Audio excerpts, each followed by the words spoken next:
It's the Sean Widmer Podcast. It's a journal by someone that just really doesn't like to write. We've got a camera working for the podcast. This is still unfinished. I got a message from one of my buddies that said, finish your basement wall. There's a lot of basement wall here. There's a lot. So come on down and help me out. I know. We got extension cord on the ground. This is the podcasting dungeon. This isn't, Bill Simmons' podcast. This isn't we don't have the beautiful set. We are what we eat, man. And I eat pieces of poop like you for breakfast. So we just get over it and enjoy the content. I broke my phone case. I'm holding part of it right here. It's still sort of on, but it also is broken. It's been a busy one. Oh my gosh, busy one. There's a lot going on. What's coming up on the podcast tonight? Got to talk about my son, Huck. Got to talk about a candy I need to reevaluate. Got to talk about the crazies at my kids' schools, the absolute lunatics at my kids' school, and a major conversation that's going on with my buddies, one of which is providing me with the most amazing content, as I will hold my phone up right here so you can see the Marco Polos coming in. The Marco Polos coming in from one Kenny Beefus, who spent $1 billion on football and basketball cards and is breaking packs on Marco Polo. And it's the best Marco Polo of all time. It's the best. It's the best. Interesting. So he bought a bunch of basketball cards, a bunch of football cards. That's what we like. And my nephews, Grayson and Cash, just love sports, eat it up. So they love Uncle Kenny opening these packs. So Kenny did basketball cards last night. I love the NBA. And he was breaking packs, and I was really enjoying it. And so tonight, he did some football packs. And he was like, look, I know this is not going to be as fun as the basketball packs because it's football, and you guys like basketball. He started opening these packs, and the football cards were better. So I'm excited. Look at this number right here, gang. Look at that number. Can you see it on the video? This does not do anything for audio. That's 9 messages from Kenny. It's 9 messages from Kenny I get to watch after I'm done recording the podcast of him breaking packs. It's been good. I think we start with my son, Huck. Oh, God bless him. Well, this is a journal entry. I'm recording this on the 15th of January to be released on the 16th, Friday the 16th. Oh, buddy, I love you. Buddy, I love you. He is one of a kind. He has always been one of a kind since birth, good and bad. He has brought it. He's brought the difference. And he had a wild one yesterday. He unfortunately had to get shots, 4-year-old shots, whatever those ones are. They didn't sit well with old Huck, man. They didn't do well. Got like a little bruise on the leg. Well, it was bothering him. And when things bother Huck, he's very sensitive. So when something bothers him on his skin or something, it doesn't go well. This is a man who does not like to have clothes on. He does not like to have the feel of the clothes on his body. He rips them off, gets down to undies the second he gets home. He doesn't like it. So having these Band-Aids and stuff rubbing on his leg got him to a point yesterday he wouldn't walk. He was just laying on the couch. He didn't feel good after the shots. And then he was just laying on the couch. He didn't want to move. And it became a huge thing, a huge deal. It led to a lot of tears, a lot of emotions that lead to parenting, a lot of emotions, because you're just like, I've got 2 other kids and a dog, and Huck, man, we're going to have to at least move around, can't do it. So a lot of emotions. Well, it trickled over to this morning. I feel bad for my wife, because Huck really knows. He's got it down. He knows where the sympathy lies. He knows. I love the kid, and I'm going to show him sympathy and love and all that stuff, but I'm not falling for the craziness that is sometimes Huck. Anna is a wonderful mom who does the mom stuff right and is very sympathetic to Huck, man. And even though I think in her head she knows, Huck, you are full of it, she is very compassionate and open to the fact that maybe something is wrong. So Huck's going through this. He is hardly able. This morning he wakes up, I go in to get him, and he's totally cool. Then he sees mom, and he's like, wait a second. Yesterday I laid it on pretty thick, and I got a lot of attention. All of a sudden, he loses his leg again. Dude can't walk. Can't get around. He suddenly is all the way back to square one.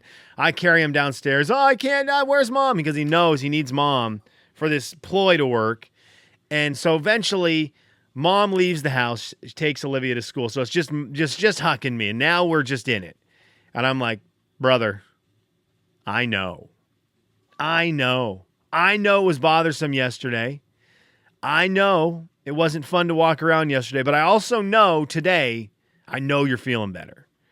And so we did some, mental gymnastics, and we got him, stand. Dude, let's just test it. Let's see if we can get the foot that you don't want to walk on. Let's see if we can just put it on the ground. Got it on the ground. Can you move a little bit? Yep. Can you run? And then the tricks are like, I know you can't run fast. I can run fast. No, you can't. You're slow. But can you run slow? I can run fast. You can't run fast. I know you. Dad, I can run fast. Boom, and he's gone. And it's like, okay, you're healed. So, he gets going to school, and he has martial arts today, and I pick him up from martial arts. We'll get more into this pickup in a second. Pick him up from martial arts, and the sensei of the martial arts class that happens after his school says to me, I think it was his best day ever. And I looked at this guy and I thought, if only she knew how the last 18 hours in your life went, young man, old sensei wouldn't be telling me this is the best. She'd be like, we need to get more into the aura of martial arts. We need to get tuned into the zen of martial arts, because the tears and the trickery and the tomfoolery is not going to work in martial arts. But I just thought it was great. My guy who could hardly walk, paralyzed in the morning, couldn't do anything, couldn't move. Mom suddenly is the greatest Karate Kid since Karate Kid. Later that day, a miracle. Huck Widmer, a man with a miracle, moves among us. Proud of him. It's just that dude. He is one of a kind. I love him to death. So there's my personal journal entry for the day. Don't forget this day, Mr. Widmer. That was your boy when he was 4. The man. I love him to death. We did do a little, I did pick him up today. I got 2 stories about pickup before we get into the Kelly's What Are You Into, which is sports related, but I'm going to need some help on it. 2 pickup stories today. Picked up my guy, and he was like, I need water. And I looked, and his water was empty, so I'm like, yeah, you do need water. So we go by a gas station. I'm going to get a little water bottle, and he's like, can I have a snack? I go, we can find a snack. He goes, can it be candy? And I'm a sucker just like my wife sometimes. And I'm like, yeah, dude, because I want candy too, bro. So we get a little water bottle. He just downs it like he hasn't had water ever. Made me worried that I hadn't been giving him water. So he just downs this water. And I got candy. I was like, what am I going to get? So I'm looking. I'm like, what do I want that can meet in the middle? And I saw him right there, Gushers. I was like, I love Gushers. So I get the Gushers, bring them in, give Huck a couple. Dad takes a couple. And I bite into them, and I'm like, well, I'll be doggoned. I'm getting old. These aren't what they used to be. Then Huck says, Dad, these are not good. I do not like Gushers. He informed me, I do not like Gushers. Very matter of fact. Do you need to get another candy? I'm like, well, I already left. We're not getting another candy. And he's like, fine. I didn't like those so much. I don't want candy. I said, fair, dude. Now, I ate a couple more, but I'm a little worried that we've gotten really good at candy in the year 2025, that the candy makers have gotten better at making candy sneakily over the years, and I haven't really been paying attention, and that the candies I loved when I was younger, or even when I was younger, in the late 90s into the 2000s, high school into college, those young 20s days, where Jordan Carroll and I are downing Mountain Maze and hammering home a bunch of pixie sticks, I'm wondering if sneakily candy makers have been getting better at it. And we just haven't noticed because it's been so gradual. And I haven't had as much candy over the course of that time. And I've kind of stuck with the ones I like, and they kind of have stayed the same. But maybe they've been getting better. But I went back to an old staple, Gushers, that I thought, oh, these are not Nerd Cluster level. These are not, I should have grabbed the Nerd Clusters. This is not the one. But I assume because back in the day, Gushers were great. Now, I ate a bunch. Olivia got in the car. I gave her 4 of them, the last 4 that were in the pack. And my girl was like, Gushers freaking rule. But she likes every single candy that exists in humanity. She's got a lot of her father in her. And so it doesn't really matter. But Huck was like, no, these are so not good. I don't even want more candy. I don't even want to stop and get something else. That was terrible, Father. What have you done? Why did you ever like these? Crazy. So the jury is out on Gushers right now. I want to think they're still great, but that was a wild experience I lived today with Gushers. Now, let's get into the last part of the experience today. I guess my whole podcast today, today's journal entry is all about my day just in a 2-hour span. So I had some phone calls I had to make this afternoon. I had one at 2:00 with a coworker I knew I had to have. So I kind of worked my afternoon around that. And I was like, okay, well, what can I do to help out around the house, but also with this, because I could be mobile to take this call. So I'm like, maybe I can help some things around. I'm going to pick up Huck from school at 1:45, get on this call at 2:00. Huck's he'll probably be asleep because he when I drive around, he falls asleep around that time, or he can watch a movie on the tablet. So I'm like, we got options with Huck. I'm not going to be worried about him once this call starts at 2:00.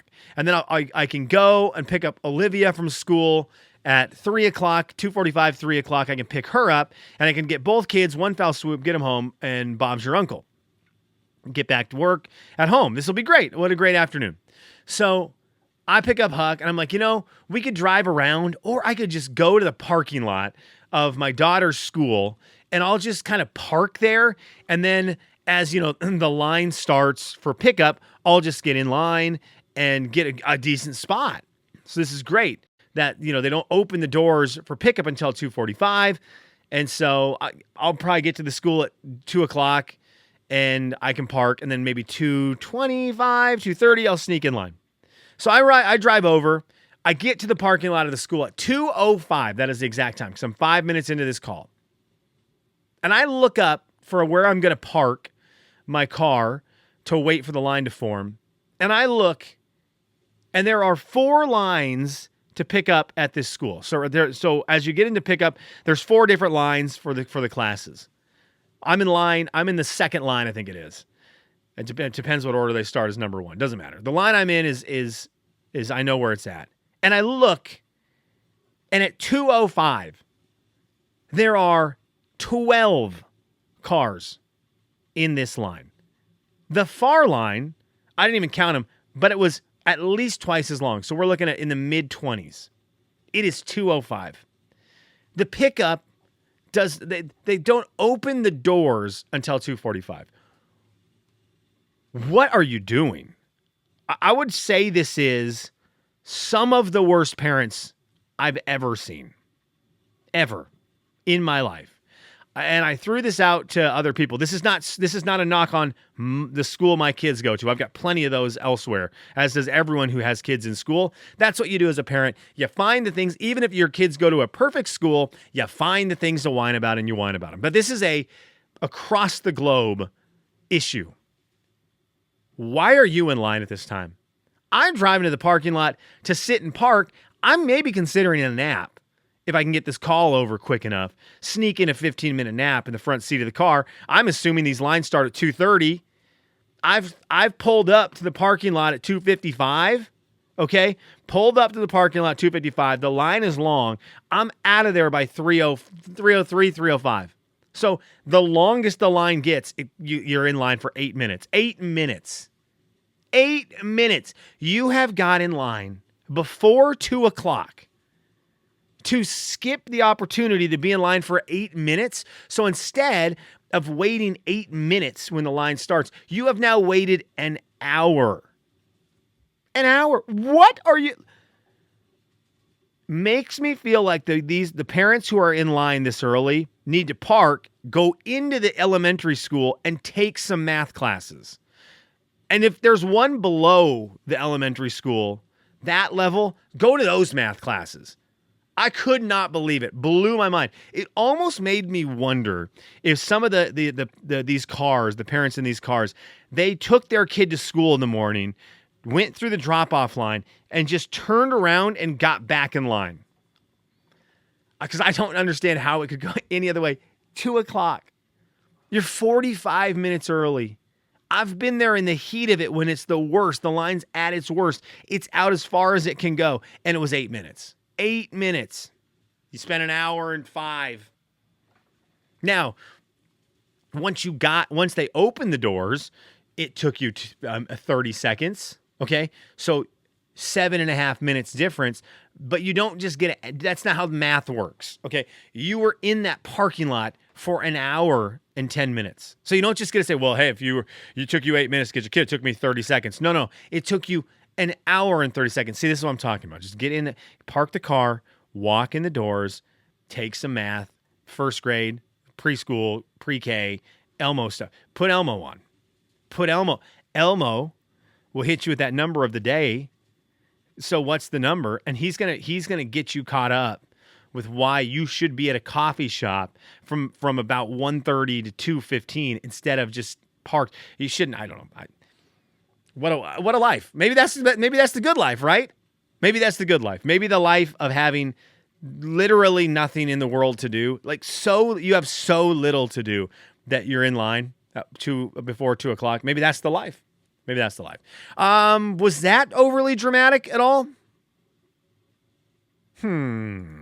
Kelly's, what are you into? Well, this discussion started today, and it's one of my favorites. My good bunny, who is good bunny? My good bunny, one of my best bunnies, Kenny, Dr. Kenny Beefus. Shout out. Once upon a time, he had the hot pepper as a teacher when you could ratemyprofessor.com for college professors, and you could rate how their classes were going. Kenny got knocked a couple times by students because they didn't like how his class was going. But while they had it, my guy had the hot pepper next to his name for being a hot teacher. Which really is what matters, you know? But then once they took the hot pepper away on ratemyprofessor.com, once they lost the hot pepper, well, now it was a bummer because Kenny was like, well, hey, now I don't have that hot pepper to fall back on. Now it's just these kids ripping me because my class is too hard. So thanks a lot for leading us down that road, ratemyprofessor.com. So talking to Kenny today, he's getting into hockey, men's hockey league. I love this for him. Hockey's great. He and I grew up playing roller hockey. We loved it. We were fairly good at it, competent roller hockey players. So he is taking those roller hockey skills, turning them into ice hockey skills, and he's going to be great at it. It's going to be tons of fun. I'm very jealous of it. I think it sounds awesome. And so he's doing this. Well, to get into this league, you got to do a bunch of stuff. You've got to go through skating classes.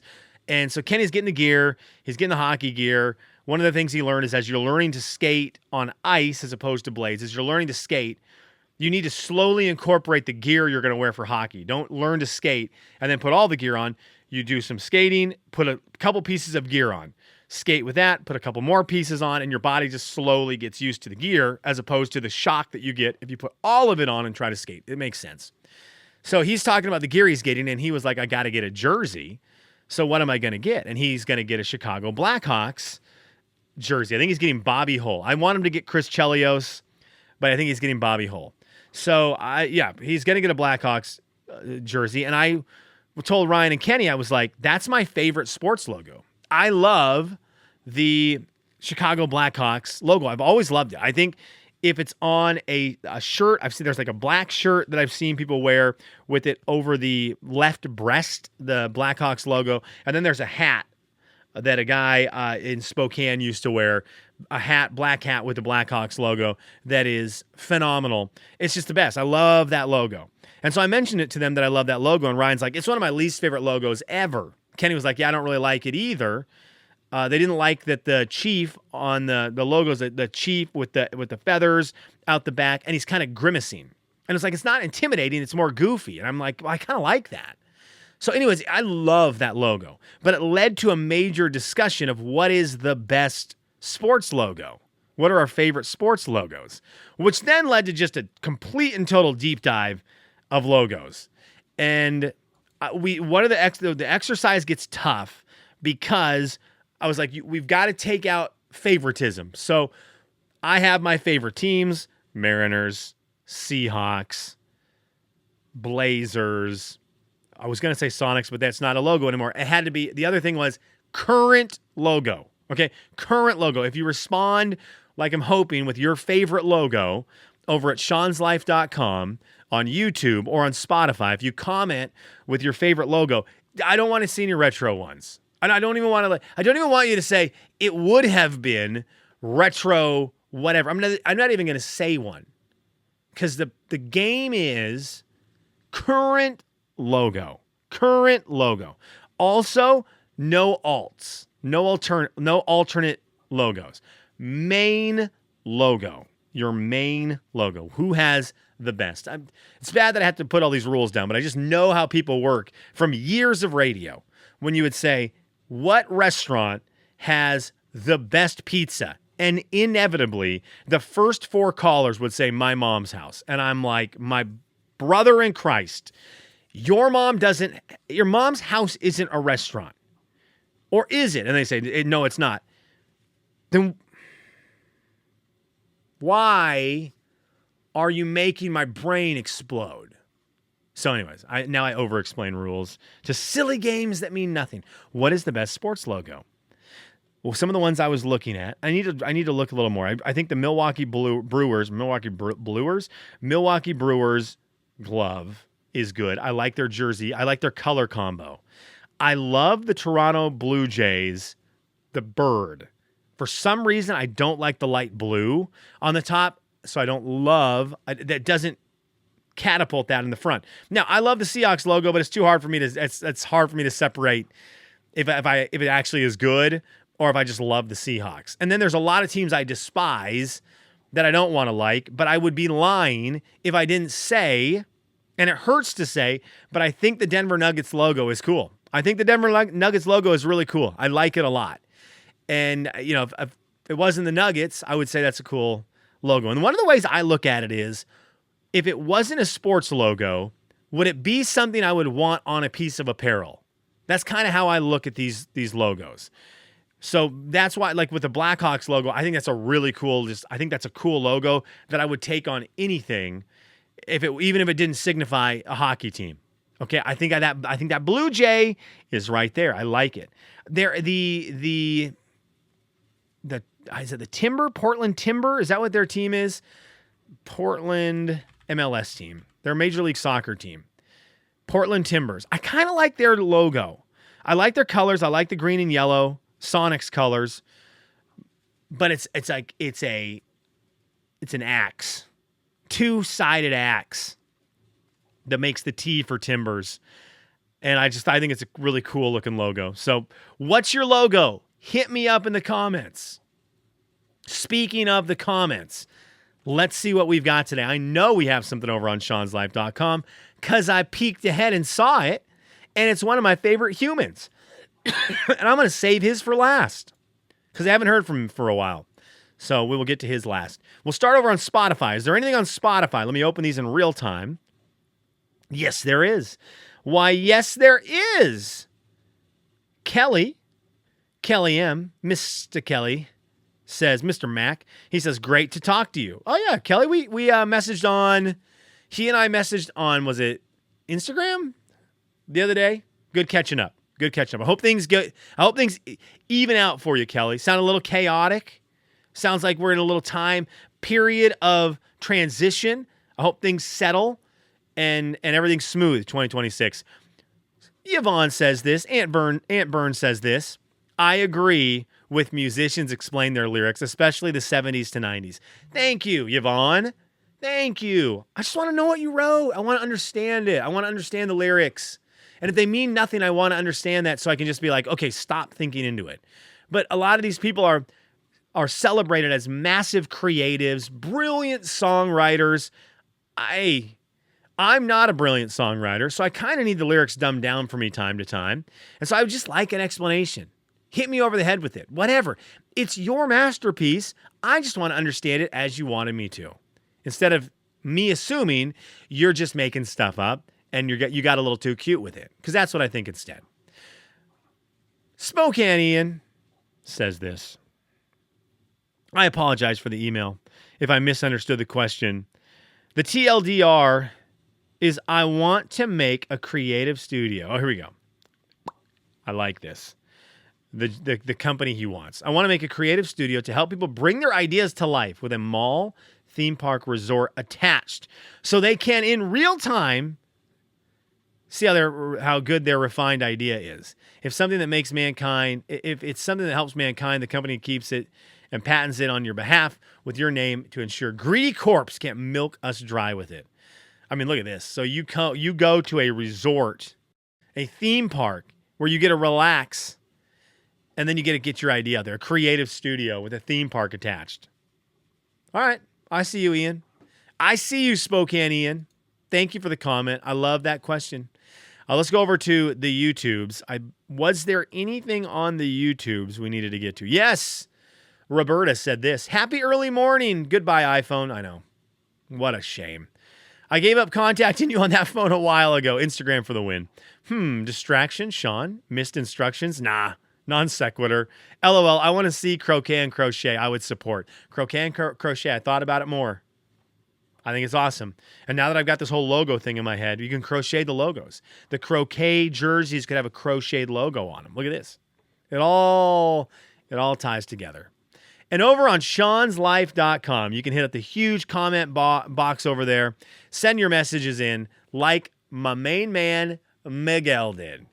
Miguel said, dude, have you watched Beast Games? If not, it's a must watch. I feel like you would love it, especially the Survivor crossover. Miguel, I loved season 1. I loved it. Saw previews for season 2, and I need to get into it. I feel like there was something, it was a twist. It was brains versus bronze or something like that. And for some reason, that just didn't click with me as exciting. Where all of a sudden it was like, okay, well, I recognize some of the people, and I thought I liked it when I didn't know anyone. But if you're saying it's good, I'm going to have to get into it. I really thought Beast Games Season 1 was good. So I'd be interested. I'll probably have to check it out. And by probably, I will check it out. I also like Mr. Beast. I know that he is somebody who I feel like you either love him or hate him. I really like him. I think he's super creative. I think his ideas, sometimes as cheesy as they can be, I think they're fun. I think they're entertaining. So there you go. All right, that's it. Your favorite 15-minute podcast signing out. What's the best logo in sports? And can you explain to me why people are lining up to pick up their kid an hour before pickup starts to save 8 minutes? Later.